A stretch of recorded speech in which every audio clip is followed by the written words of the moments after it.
करते हैं हम लोग, ठीक है। जो सेकेंड एक्सरसाइज है डिटरमिनेंट का वो बनाए तुम लोग, आनंद? सर कॉपी आपके पास है इसलिए छोड़ दिया। ये तो गलत काम है। तो किसी रफ में बना लेते, क्या होता, दोबारा रिवाइज हो जाता। तो फिर क्यों कॉपी दिए? हाँ, अब बताओ। ये ऐसे चलेगा पढ़ाई? No Sophia, sir. Yes sir. Sophia, 7 तक ही बना है। 7 तक बन गया पूरा? हाँ। ओके, चलो, वेरी गुड।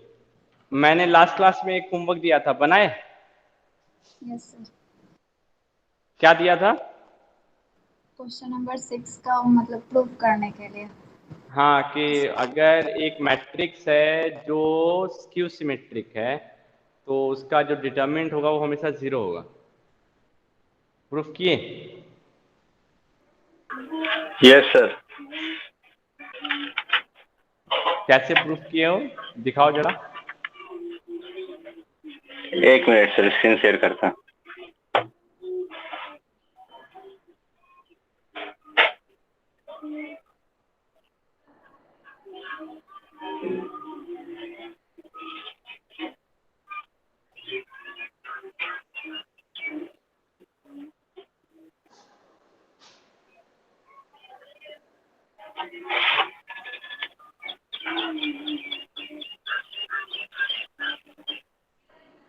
ये तो हो गया क्वेश्चन का निहाल सॉल्यूशन। मैं पूछ रहा हूँ, ये तो जो बुक में क्वेश्चन है उसका ना सॉल्यूशन दिखा रहे हो मुझे तुम?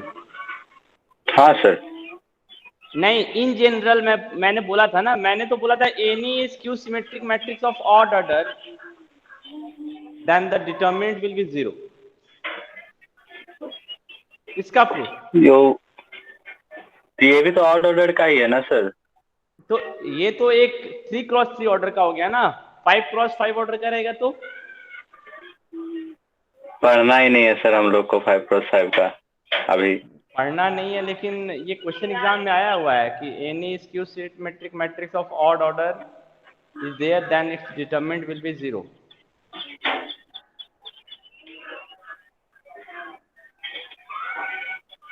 ठीक है? Okay sir. अच्छा चलो ठीक है, वो तो सॉल्यूशन ठीक है। हम लोग उसको देखते हैं। A is skew symmetric matrix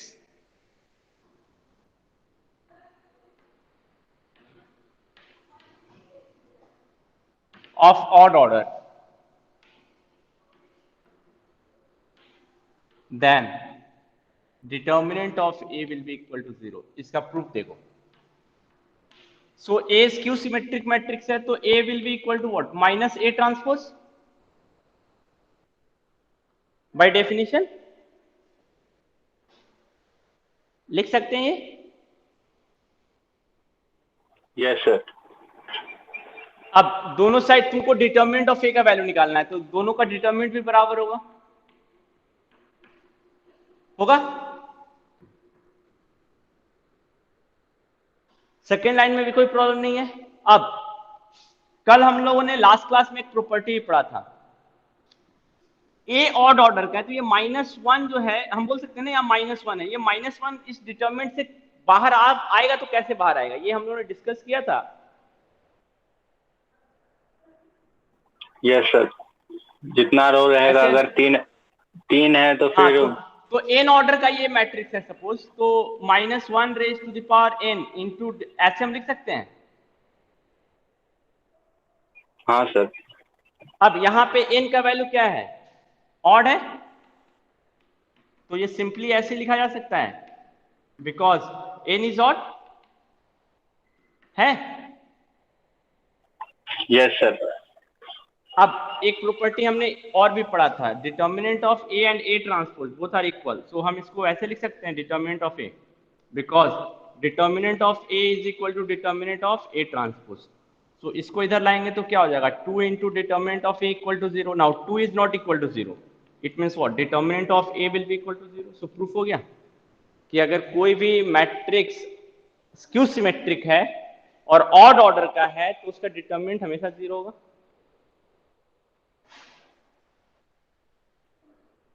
सबको प्रूफ समझ में आया?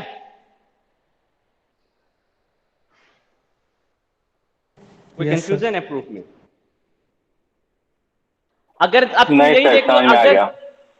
अगर यहाँ इवन ऑर्डर होता तो क्या होता, ये माइनस नहीं आता ना, यहाँ पे ये वाला वैल्यू प्लस हो जाता, तो ऑब्वियस सी बात है ये तो ट्रू है ना, determinant of A equal to determinant of A. तो अगर इवन ऑर्डर का है तो हम नहीं बोल सकते कि डिटरमिनेंट 0 होगा, लेकिन अगर ऑड ऑर्डर का है तो हम कंफर्मली बोल सकते हैं कि ए का डिटरमिनेंट जो होगा वो 0 होगा। सो ये एक इसका प्रूफ हो सकता है। जो तुम्हारा क्वेश्चन नंबर 6 है उसको हम ए में लिख दें, ए मेरा 3x3 ऑर्डर का मैट्रिक्स है, और इस तरह भी प्रूफ कर सकते हैं, एक मेथड। दूसरा है जो प्रॉपर्टी की मदद से, अगर एग्जाम में आया यूजिंग प्रॉपर्टी तो हम ऐसे नहीं प्रूफ कर सकते हैं, तब हमको प्रॉपर्टी दिखाना पड़ेगा। ठीक है, तो अब जो तुम निहाल किए थे उसके हिसाब से कर सकते हैं हम लोग अब। ठीक है, ये तो एक मेथड हुआ। अब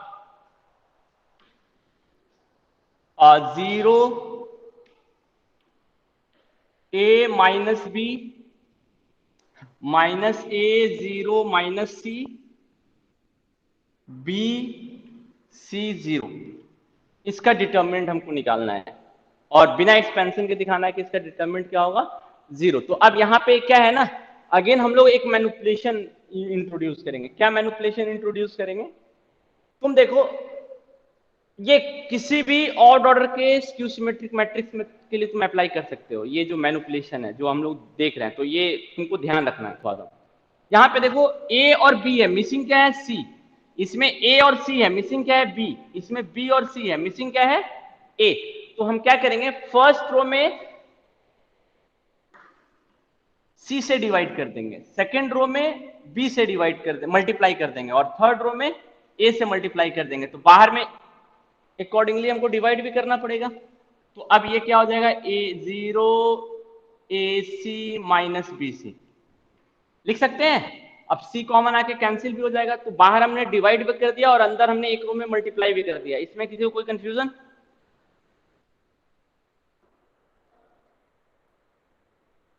इसी तरह हम इसमें भी कर सकते हैं, माइनस ए बी 0 माइनस बी सी। इस तरह इसमें भी कर सकते हैं, ए बी ए सी 0। ये सबको समझ में आया, ये जो स्टेप हम लोगों ने लिखा है? Yes, sir. ओके, अब तुम ये देखो कि ये मैनिपुलेशन करने से ना ये डिटरमिनेंट बहुत आसान हो गया। ए बी यहां से कॉमन आ गया, यहां से पूरा का पूरा ए सी कॉमन आ जाएगा, यहां से पूरा का पूरा बी सी कॉमन आ जाएगा ना। तो हम बाहर निकाल सकते हैं A B A C B C by A B C, and अंदर में क्या बचेगा, 0 1 माइनस 1 माइनस 1 0 माइनस 1 1 1 0, यही बचेगा। सो अब ये डिटरमिनेंट आसान हो गया ना, ए बी सी तो ये कैंसिल हो गया, तो बाहर में बचा ए बी सी। अब हमको सिर्फ दिखाना है कि इसका वैल्यू जो होगा वो 0 होगा। सो इजी है दिखाना। अब तुम्हारे पास 0 दिखाने का 3 मेथड है, या तो 2 रो 2 कॉलम आइडेंटिकल हो, या एक रो पूरा का पूरा 0 हो, या एक कॉलम पूरा पूरा 0 हो, या 2 रो या 2 कॉलम प्रोपोर्शनल हो। तो तुम देख लो उसमें से कौन सा इसमें हम अप्लाई कर सकते हैं। तो तुम थोड़ा सा ऑब्जर्व करो कि हाँ, अगर इन दोनों को हम ऐड कर दें R1 R2 को, तो ये क्या हो जाएगा 0, ये क्या हो जाएगा 1, और यहाँ -1। तो फर्स्ट रो और सेकंड रो जो है वो मेरा क्या हो जाएगा, आइडेंटिकल हो जाएगा ना। तो हम यहाँ पे क्या लगा रहे हैं प्रॉपर्टी, हम यहाँ पे लगा रहे हैं R2 replaced by R2 minus R3।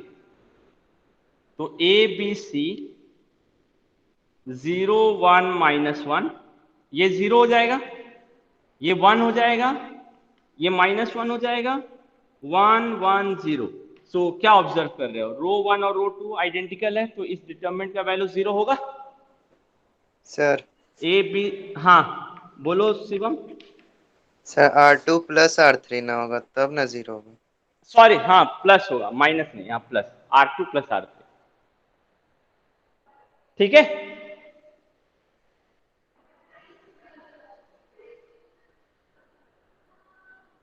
किसी को कोई कंफ्यूजन? एक बार फिर से नो सर। ये मैं क्या बोला कि हम लोगों ने मैनिपुलेशन किया है। अब ये अगर ये जस्ट डिटर्मिनेंट के प्रैक्टिस पे बेस है, ठीक है। ये तुमको अब ध्यान रखना पड़ेगा कि हम क्या क्या मैनिपुलेशन कर सकते हैं। तो एक तरह का ये मैनिपुलेशन है। ये क्या बोल रहा है, 0 A B है, तो मिसिंग क्या है, फर्स्ट रो में C। अगर कॉलम में भी देख सकते हो, मैं रो में देख रहा हूं, यहाँ A और C है, मिसिंग क्या है B। यहाँ B और C है, मिसिंग क्या है A। तो हम उसके हिसाब से क्या कर रहे हैं ना, इस वाले रो में A से B C से मल्टीप्लाई कर रहे हैं रो 1 में, तो बाहर C से डिवाइड भी कर दिया और यहाँ C से मल्टीप्लाई भी कर दिया। इसमें हम B से मल्टीप्लाई कर रहे हैं, तो बाहर हमने B से डिवाइड भी कर दिया। इसमें हम A से मल्टीप्लाई कर रहे हैं और बाहर हमने A से डिवाइड भी कर दिया। ठीक है शिवम? Yes sir. अब इसके बाद ए बी सी कॉमन आ गया। देखो ए बी कॉमन है, ए सी कॉमन है, बी सी कॉमन है, बाहर निकाल लिया तो सारा 1 में हो गया। तो ये और आसान हो गया ना, सारे एक जैसे टर्म दिखने लगे। इसमें डिफिकल्टी क्या थी, सारे अनलाइक टर्म थे। ए ही ऐड या सब्ट्रैक्ट हो सकता है, बी और ए तो ऐड या सब्ट्रैक्ट नहीं हो सकता, तो हम इसमें किसी रो किसी कॉलम को ऐड या सब्ट्रैक्ट भी नहीं कर पाते। समझ रहे हो? इसीलिए हमने ये थोड़ा सा मैनिपुलेशन किया। अब सारे 1 में है, तो 1 को ऐड सब्ट्रैक्ट करना आसान है ना। Yes sir. और कोई डाउट किसी को? सोफिया समझ में आया? Yes sir. ओके। अब 7 नंबर तक हमारा कंप्लीट हो गया था। अब उसके आगे हम लोग चलते हैं।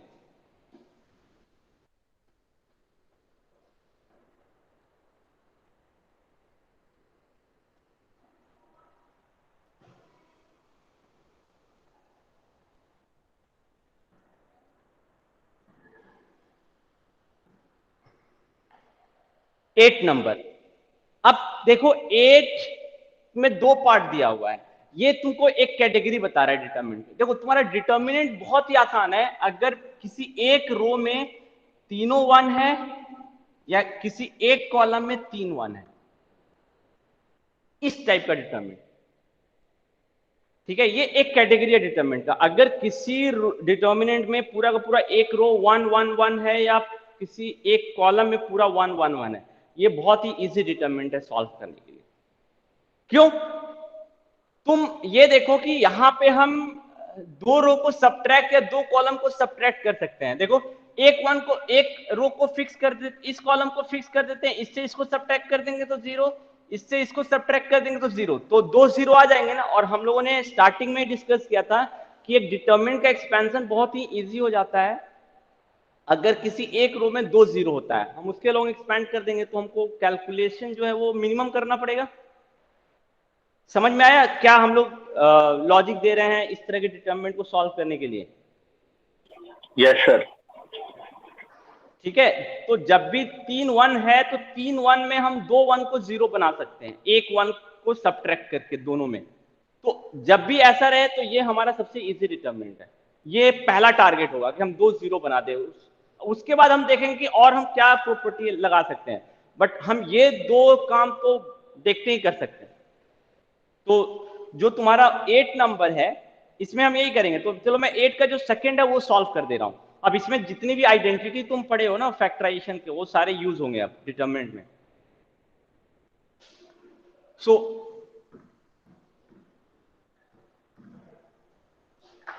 ये क्या हो गया, 8 का सेकंड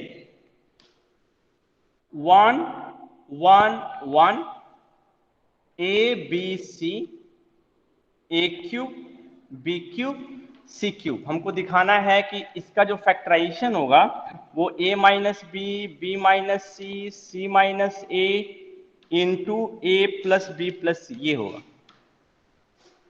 तो इसको कैसे प्रूफ करेंगे? 3 1 है ना, तो हम 2 1 को 0 बना देते हैं। अब यहां पे देखो एक साथ हम 2 प्रॉपर्टी लगा सकते हैं। ये अब पहला क्वेश्चन आएगा जहां पे हम एक साथ 2 प्रॉपर्टी लगा रहे हैं। इस वाले कॉलम को फिक्स कर देते हैं और इससे हम इन दोनों को सब्ट्रैक्ट कर देते हैं।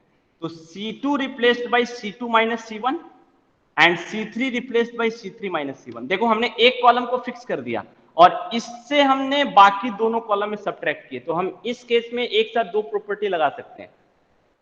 समझ में आ रहा है हमने कैसे दो प्रॉपर्टी लगाया? हमने एक कॉलम को फिक्स कर दिया जिससे हम सबट्रैक्ट कर रहे हैं, ठीक है? Hello sir. हाँ बोलो निहाल।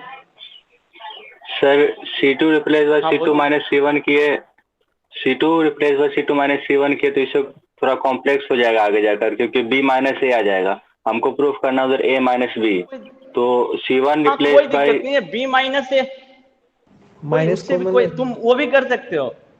बी माइनस ए और ए माइनस बी में बहुत कॉम्प्लिकेशन नहीं आएगा, मतलब फिर भी आ जाएगा ना माइनस कहीं नहीं आगे। तो। हाँ माइनस आएगा तो और भी बहुत सारे कॉम्प्लिकेशन आएंगे। ए माइनस सी माइनस ए देखो आ रहा है ना, एक तो हमारा आ रहा है ना, तो कहीं नहीं तो कहीं तुमको एडजस्ट करना ही पड़ेगा। बी माइनस सी, सी माइनस ए उस, बट हमारा एक काम तो हो रहा है ना, एक साथ हम दो प्रॉपर्टी अप्लाई कर पा रहे हैं। अगर तुम इसके लाने के चक्कर में रहोगे तो तुम क्या करोगे, इसमें से इसको सट घटाओगे, लेकिन फिर R1 में से R3 नहीं घटा पाओगे। तो इसीलिए हम क्या कर रहे हैं ना कि एक साथ सर दो प्रॉपर्टी यूज कर रहे हैं, तो हाँ सर दो प्रॉपर्टी का यूज हम भी किए, तो हम लिखे हैं C1 is equal to C1 minus C2। C1 minus C2 हाँ और हाँ C2 इक्वल टू C2 हाँ minus C3, C2 minus C3, C2 minus C3। अब यही गड़बड़ C3 है ना, मैंने कहाँ ये गड़बड़ है प्रिकॉशन सर? लेने, गड़बड़ नहीं है, तुम देखो यहाँ पे इसका यूज भी कर रहे हो और यहाँ पे इसका चेंज भी कर रहे हो। मैंने यही स्टार्टिंग में प्रिकॉशन लेने बोला था ना, ये गड़बड़ नहीं तो है। फिर आंसर में कहीं दिक्कत नहीं आ रहा है। आंसर में दिक्कत नहीं आ रहा, बट ये this is mathematically wrong. Answer हमारे लिए इंपॉर्टेंट है या लॉजिक हमारे लिए इंपॉर्टेंट है?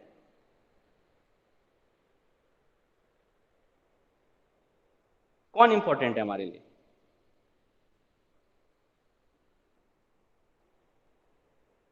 हाँ कौन इंपॉर्टेंट है निहाल? ठीक है सर। आंसर इंपॉर्टेंट है या लॉजिक इंपॉर्टेंट है? नहीं ठीक की बात नहीं है, लॉजिक तुम है मुझे पर सर बताओ कौन उसमें इंपॉर्टेंट है, चेंजेस आंसर थोड़े आ रहा है इंपॉर्टेंट? सर। सर उसमें चेंज थोड़े आ रहा है, C2 में थोड़े चेंज आ रहा है, C1 में लॉजिकली आ रहा है इट ना। इज लॉजिकली राइट और wrong? It is logically right और रॉन्ग?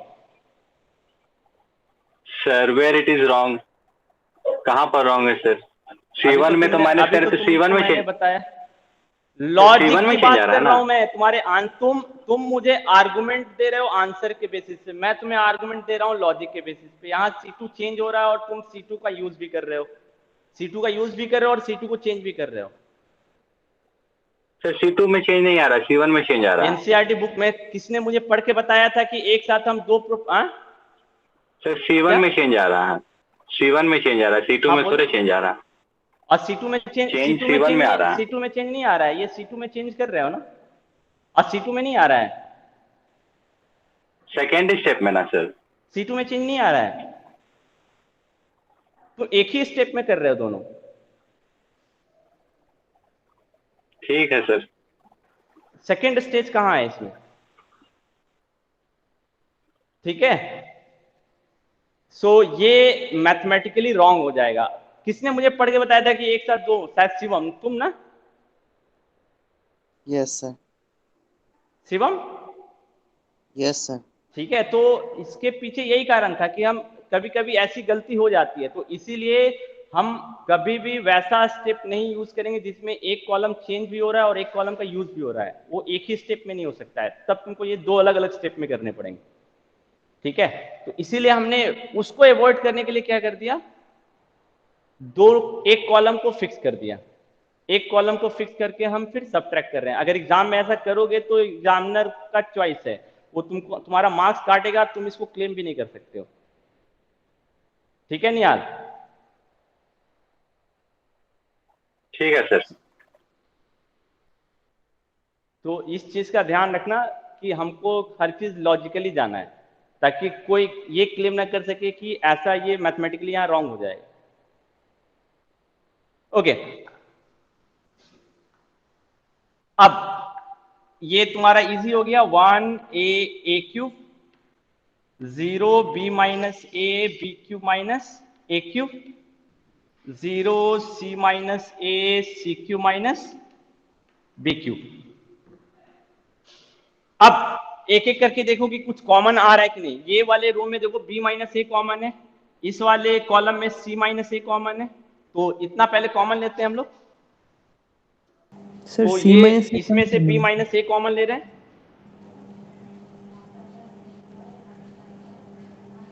हाँ, sir c C minus A minus cube, sorry c minus A yes cube. हाँ ठीक है, ठीक है। हाँ, इसमें से b माइनस ए कॉमन ले रहे हैं, इसमें से c माइनस ए कॉमन ले रहे हैं। सो ये क्या हो जाएगा 1a a cube 1a a cube 0 1 c square plus A C plus A square, नहीं B B B square plus A B plus A square, और ये क्या हो जाएगा 0 1 C square plus A C plus C square A square. ठीक है यहां तक?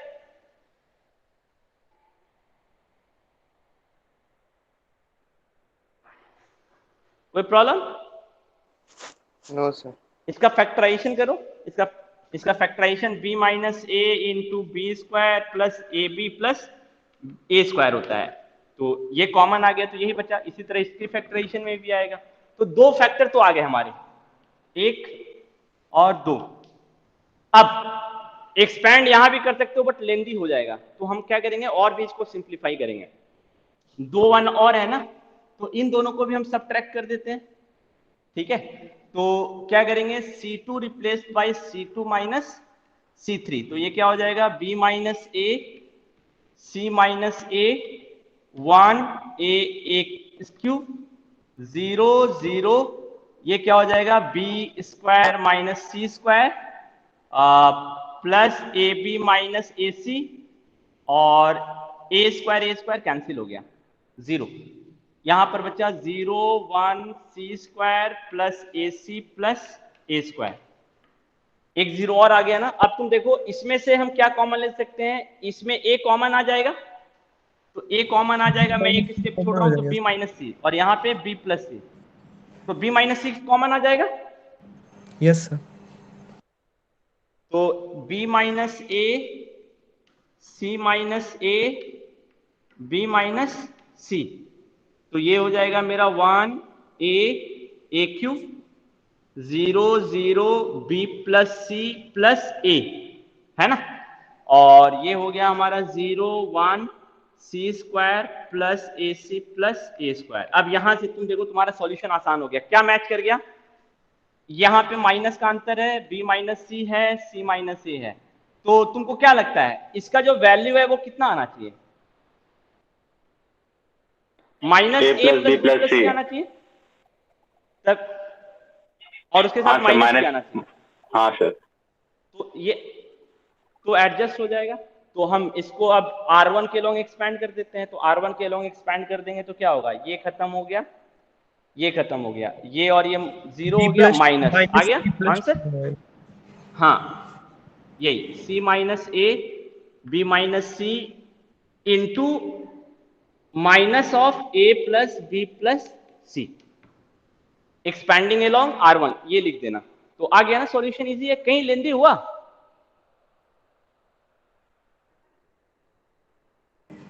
सर वहाँ b प्लस सी प्लस ए होगा ना। हाँ b प्लस सी प्लस ए, ये ठीक है। Yes sir. अब माइनस से मल्टीप्लाई कर दो, इस माइनस को इसके साथ एडजस्ट कर दो, तो ये a माइनस बी, ये c माइनस ए, यहाँ पे b माइनस सी, है ना, ये b minus c into A plus B plus सी आ जाएगा आंसर। तो जो तुम्हारा 8 का फर्स्ट है वो भी सॉल्व हो जाएगा। Yes sir. सोफिया समझ में आया? Yes sir. ओके, सो अब यहां से हमको एक आइडिया मिल रहा है कि अगर मेरे डिटरमिनेंट में 3 1 या रो या कॉलम में है तो मेरा डिटरमिनेंट आसान है। यानी कि ऐसा भी हो सकता है कुछ ऐसे डिटरमिनेंट हो जिसमें 1 नहीं दिख रहा हो, बट कुछ कॉमन लेके हम 3 1 ला सकते हैं, ऐसा भी एक डिटरमिनेंट बन सकता है। तो कुछ क्वेश्चन अब वैसे हैं जहां पे हम 3 1 ला सकते हैं, यानी कि वो डिटरमिनेंट को इस फॉर्म में हम कन्वर्ट कर सकते हैं, ठीक है। वैसे भी अब एक फॉर्म होंगे डिटरमिनेंट के। तो ऐसा क्वेश्चन है तुम्हारा क्वेश्चन नंबर 9। क्वेश्चन नंबर 9 उस तरह का डिटरमिनेंट है जिसमें 1 तो नहीं दिख रहा है, लेकिन हम 1 जो है वो ला सकते हैं, ठीक है। तो यहां पे हमको तब कुछ कैलकुलेशंस करने पड़ेंगे कुछ।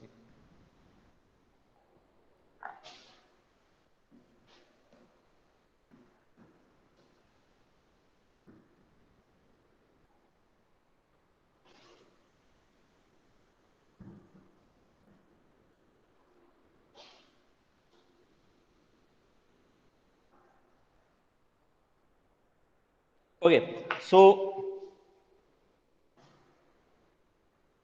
क्वेश्चन नंबर 9 देखो। X square Y Z, Y square Z X, Z square X Y. इसको हम लोग को प्रूफ करना है X minus Y minus Z minus X into X Y plus Y Z plus Z x.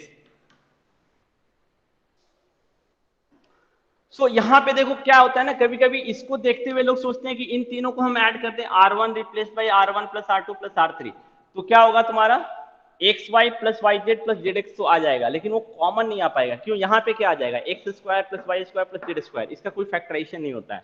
यहाँ पे क्या आ जाएगा x plus Y plus z, इसका भी कोई फैक्टराइजेशन नहीं होता है। तो तीनों रो को ऐड करना ये यहाँ पे थोड़ा सा टिपिकल पार्ट है, अगर इसको हम देखेंगे तो, ठीक है। सब्ट्रैक्ट होगा तो यहाँ पे तुम सब्ट्रैक्ट होगा। हाँ सब्ट्रैक्ट हो सकता है। तुम देखो x minus y, x square minus y square, और यहां से इन दोनों को जब माइनस करो तो जेड कॉमन आ जाएगा, y minus x, y minus x first row से कॉलम कॉमन आ जाएगा। Yes sir. ठीक है, वो एक अप्लाई कर सकते हो। और थोड़ा सा और अगर सोचोगे तो इससे भी आसान एक चीज हो जाएगा। यहाँ पे देखो, यहाँ पे एक्स मिसिंग है, यहाँ पे वाई मिसिंग है, यहाँ पे जेड मिसिंग है, तो हम इसमें एक मैनिपुलेशन कर देते हैं, बाहर में एक्स वाई जेड डिवाइड करके इसमें एक्स एक्स एक्स मल्टीप्लाई, इसमें वाई वाई वाई मल्टीप्लाई, इसमें जेड जेड और जेड मल्टीप्लाई, तो काम तुम्हारा और अधिक आसान हो जाएगा। एक्स वाई जेड यहां से कॉमन आ जाएगा, है ना।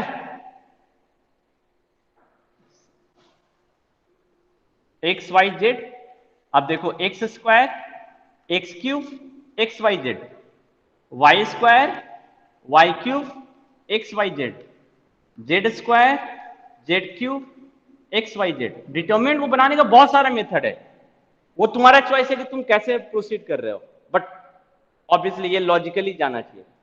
सो एक्स वाई जेड अब यहां से कॉमन है, एक्स वाई जेड से ये डिवाइड भी हो गया, x square y square z square x cube y cube z cube, देखो 1 1 1 3 1 बन गए। अब ये डिटरमिनेंट मेरे लिए आसान है ना,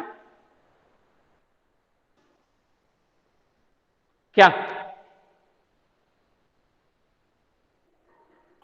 ऐसे भी जा सकते हो तुम, ऐसे भी जा सकते हो, और या पहले स्टेप में ही तुम R1 replace by R1 minus R2 भी कर सकते हो, दोनों से प्रोसीड करके देखो, ठीक है। अगर वो आसान है R1 तो से उससे किए थे, उससे किए थे तो एक्स माइनस वाई कॉमन लेकर के लास्ट में माइनस जेड करके आ गया था, आ गया था ना, हाँ, उससे भी आ जाएगा। हाँ। ठीक है, एक डिटरमिनेंट को सॉल्व करने का जरूरी नहीं कि यही दो मेथड हो, और भी हो सकता है मेथड किसी के हिसाब से, ठीक है। एक आता और बता दीजिए सर इसी का मेथड। अब मुझे तो यही दो अभी तक ध्यान है, अब बनाने पे है, कहीं बैठा नहीं उसको बनाने के लिए अभी। तुम लोग बनाओ, ठीक है सर। ठीक है, वो डिपेंड करता है दिमाग में आइडिया आने पे, बैठे बैठे अगर तुम सोचोगे तो और भी सॉल्यूशंस आ सकते हैं इसके, ठीक है। सो क्वेश्चन नंबर 9 जो है ये सॉल्व हो जाएगा। अब क्वेश्चन नंबर 10 पर आओ। 10 को थोड़ा सा ऑब्जर्व करो तो 10 में जो मैट्रिक्स है, डिटरमिनेंट है, ये मैट्रिक्स में अगर होता तो कैसा मैट्रिक्स होता?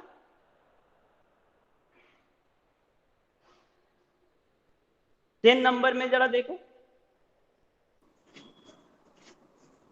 Symmetric matrix sir. Symmetric matrix होता है ना, तो तो यहां से हम ये जो 10 नंबर है ना, एक आइडिया दे रहा है कि अगर सिमेट्रिक मैट्रिक्स है, और इसमें भी देखो ये काफी स्पेशल सिमेट्रिक मैट्रिक्स है, ये ऐसा सिमेट्रिक मैट्रिक्स है। अब ये तुम ध्यान रखो कि ये एक पर्टिकुलर टाइप का डिटरमिनेंट है मेरे लिए। इसके सारे के सारे रो जो हैं, सॉरी डायगोनल जो हैं वो इक्वल है, सारे के सारे डायगोनल एलिमेंट इक्वल है ना, और विदाउट दोनों में डायगोनल एलिमेंट भी इक्वल है सर। वो भी इक्वल है। तो ये हमको इस टाइप के मैट्रिक्स को आइडेंटिफाई करना है। अगर ये आइडेंटिफाई करोगे ना, तो जो 10 नंबर है ना, ये मेरे दिमाग में हमेशा रहेगा कि हम अगर दिखा गया ना, तो हमको अधिक नहीं सोचना है, फर्स्ट स्टेप हमको फिक्स हो जाएगा कि क्या करना है। तो पहले तो हमको ये डिटरमाइन करना है कि क्वेश्चन नंबर 10 है, एक ऐसा सिमेट्रिक मैट्रिक्स है जिसमें डायगोनल एलिमेंट सारे बराबर हैं और जो नॉन डायगोनल एलिमेंट है वो आपस में बराबर है। तो ये हमारे दिमाग में कैटेगरी बैठनी चाहिए। तो इसको मैं तुमको सिर्फ आइडिया दे रहा हूं कि कैसे सॉल्व करोगे, मैं पूरा सॉल्व नहीं करूंगा। कोई भी एक उठा सकते हो। हाँ सबको जोड़ देंगे तो 5x+4 आ जाएगा। हाँ, ये फिक्स मेथड रहेगा, तो एग्जाम में हमको सोचना नहीं पड़ेगा कि हमको क्या करना है। तो x+4 2x 2x 2x x+4 2x 2x x+4 2x, sorry 2x x+4। तो इसके लिए हम एक फिक्स मेथड तैयार रखेंगे। क्या तैयार रखेंगे? तुम देखो, तुमको लाना क्या है, तुमको लाना है 5x+4 एंड 4 - x का होल क्यूब होल स्क्वायर, ठीक है। तो तुम यहां से देख सकते हो कि 5x+4 कैसे आ रहा है, इन तीनों को जोड़ने पे 5x+4 आ रहा है। तो एक चीज तो फिक्स हो गया ना, R1 replace by R1 + R2 + R3 कर सकते हो, C1 में भी कर सकते हो, दोनों से सेम आएगा। तो ये कितना हो जाएगा? 5x+4 5x+4 5x+4 2x x+4 2x 2x 2x x+4। अब यहां से 5x+4 कॉमन आ गया, क्या बचा? 1 1 1।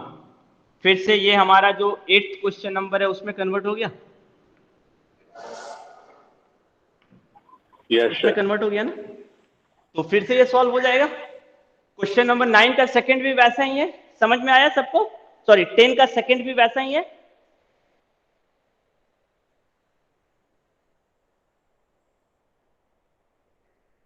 कोई डाउट किसी को?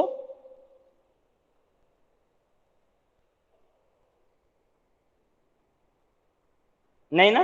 No sir. हो गया। अब नेक्स्ट टाइप आते हैं हम क्वेश्चन नंबर 11 पे, ठीक है। सो मैंने ऑलरेडी बोला है कि तुम डिटरमिनेंट बना रहे हो तो कैटेगरी को ध्यान रखो, कैटेगराइज करोगे अपनी डिटरमिनेंट को ना, तो एग्जाम में कोई क्वेश्चन आ रहा है तो तुम ये तो कम से कम पहले आइडेंटिफाई कर सकते हो कि ये मेरे जितना भी क्वेश्चन बना उसकी किसी कैटेगरी में फॉल कर रहा है या नहीं कर रहा है। नहीं कर रहा है, फिर भी तुमने जितना भी कॉन्सेप्ट लिया डिटरमिनेंट से, वो कहीं ना तो कहीं जो नया क्वेश्चन आ रहा है उसमें अप्लाई होगा। ऐसा नहीं कि वो क्वेश्चन बहुत ऐसा होगा जिसमें तुम अपने जो भी कॉन्सेप्ट लिए हो क्वेश्चन बनाने से वो नहीं अप्लाई हो रहा होगा, ऐसा नहीं हो सकता है, ठीक है। इसी सारे क्वेश्चंस में देख लो ना, हमने जो बनाया है प्रीवियस क्वेश्चंस, उनके कॉन्सेप्ट कहीं तो कहीं यूज हो रहे हैं, तो ऐसा ही होगा। इसके अलावा और बहुत टिपिकल नहीं हो सकता है डिटरमिनेंट क्वेश्चन। टिपिकल होते हैं बट हमारे केस में उतना टिपिकल नहीं होगा। नेक्स्ट आते हैं क्वेश्चन नंबर 10। क्वेश्चन नंबर 10 भी देखो, एक फिक्स कैटेगरी का क्वेश्चन है सर 11। इसको हम लोग आइडेंटिफाई करते हैं। 10 का 11 का 1 और 2 दोनों सेम टाइप का क्वेश्चन है।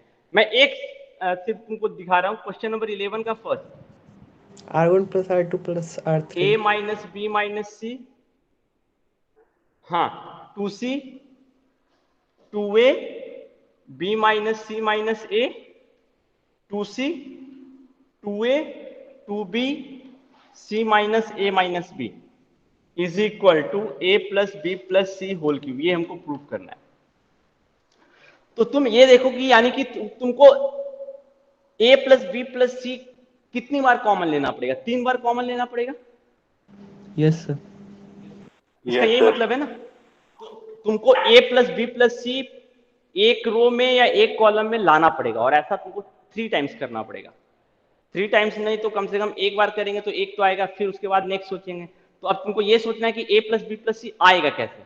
तो तुम ये देखो कि a plus B plus C के जैसा तो टर्म नहीं है, but a minus B minus C, यहाँ दो माइनस है, ये दोनों प्लस में होना चाहिए था।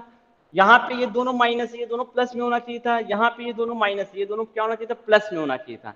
तो प्लस में होना चाहिए था, यानी माइनस बी को प्लस में कन्वर्ट करने के लिए देखो उसके नीचे 2b दे रखा है, और माइनस सी को कन्वर्ट करने के लिए 2c दे रखा है, यानी कि माइनस 2b में अगर प्लस 2b कर दें तो ये प्लस में हो जाएगा, माइनस सी में अगर 2c कर दें तो ये प्लस में हो जाएगा। इसी तरह यानी इन दोनों को माइनस करने के लिए उसके ऊपर और नीचे तुमको एग्जैक्ट नंबर दिया हुआ है। तो हम क्या, मेरे दिमाग में आएगा कि अगर मैं R1 में R2 और R3 जोड़ दूं तो a प्लस बी प्लस सी पूरे के पूरे एक रो में आ जाएगा। Yes sir. तो हमारा पहला आइडिया ये रहा, R1 replace by R1 plus R2 plus R3। तो इससे तुम्हारा क्या हो गया, ये जब इन दोनों के साथ ऐड होगा तो a प्लस बी प्लस सी आ जाएगा, ये तीनों आपस में ऐड होंगे तो a plus B plus C आएगा, और ये तीनों आपस में ऐड होंगे तो क्या आएगा, a plus B plus C आएगा। ये बाकी जैसा है वैसा रहने दो।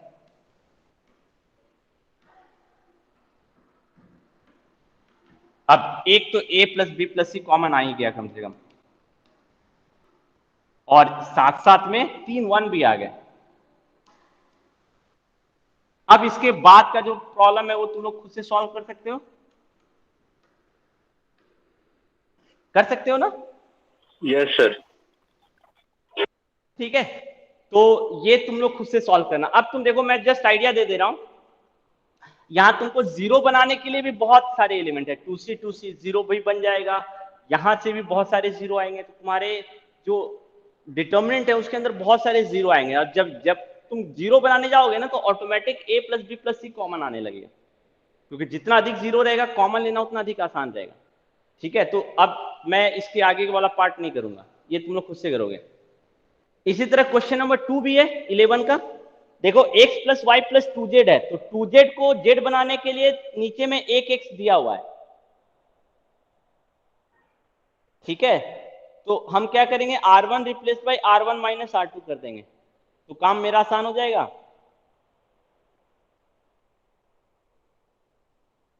हो जाएगा। 11 का सेकंड नंबर है, देखो। हाँ सर, बट हम किए थे sir C1 replace by C1 plus C2 plus C3, तो 2xy प्लस 2 कॉमन लेकर के xy प्लस z, हाँ हाँ, 2 कॉमन उससे भी आ लेकर के जाएगा, x plus Y plus Z common आ जाएगा, उससे भी कर सकते हो। ठीक है, ठीक है सर। दोनों से हो जाएगा। तुम अगर ये R1 में से R2 घटा दोगे उससे भी आ जाएगा, या फिर C1 replace by C1 plus C2 plus C3, इससे तुम्हारा 2x plus Y plus Z ये पूरा का पूरा कॉमन आ जाएगा, तो 3 1 बन जाएंगे। तो 3 1 आ गए तो 2 0 फिर से हम बनाएंगे। ठीक है, तो ये क्वेश्चन नंबर 11 भी तुम्हारा होमवर्क रहेगा। तो हम लोगों ने देखो 8 9 10 और 11 सब एक कैटेगरी में चला गया, और सबका जो मेन सोर्स था वो क्वेश्चन नंबर 8 ही था। यस सर, 1 1 लाना। हाँ, 1 1 लाना। अब इसी तरह क्वेश्चन नंबर 12 है, ये लास्ट क्वेश्चन है डिस्कस करने के लिए।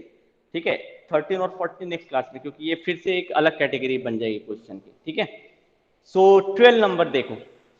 कर दीजिएगा ना सर, बच्चा कम ही है, समझ में जल्दी आ जाएगा।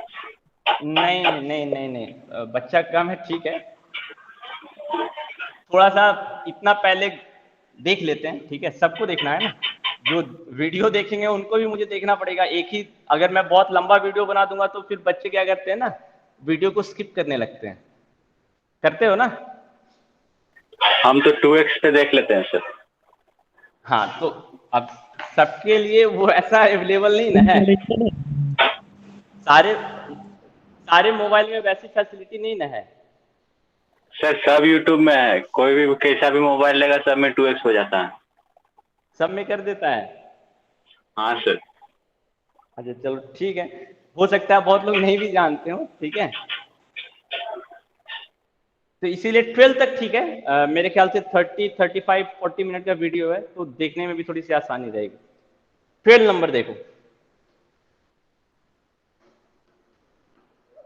1 x square 1 x square 1 minus X cube whole square. So तुम क्या करो कि तुम देखो, ऑब्जर्व करो, ये फुल्ली फैक्टराइज नहीं है।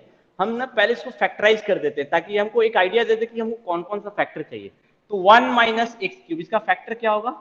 1 minus X into 1 plus X square, और इसका होल स्क्वायर है, तो होल स्क्वायर यहां भी, होल स्क्वायर यहां भी, ऐसे ही आएगा ना इसका फैक्टराइजेशन आएगा। Yes sir. यस सर, ए क्यू माइनस बी क्यू करके। हाँ, तो इससे हमको साफ पता चल रहा है कि हमको 1 माइनस एक्स 2 बार कॉमन लेना पड़ेगा, और 1 प्लस एक्स स्क्वायर भी 2 बार कॉमन लेना पड़ेगा। तो तुम अब एक चीज ऑब्जर्व करो, अगर हम सबको जोड़ दें तो 1 plus X square plus X, 1 plus X square plus X, 1 plus X square plus X आ जाएगा ना?